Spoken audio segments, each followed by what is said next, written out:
I ran into this last week. Here's what fixed it for me. If you're looking to add a debit card to your Klarna account for easier purchases, follow these steps. Step 1. Open the Klarna app. Launch the Klarna app on your device. Make sure you're logged into your account to access your payment settings. Step 2. Navigate to payment methods. Once you're in the app, go to the account section and select payment methods.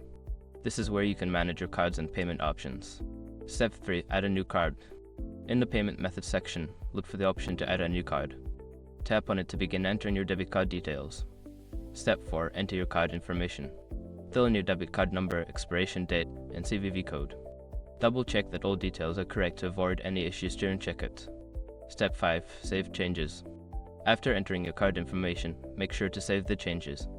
You should see a confirmation message indicating that your card has been successfully added.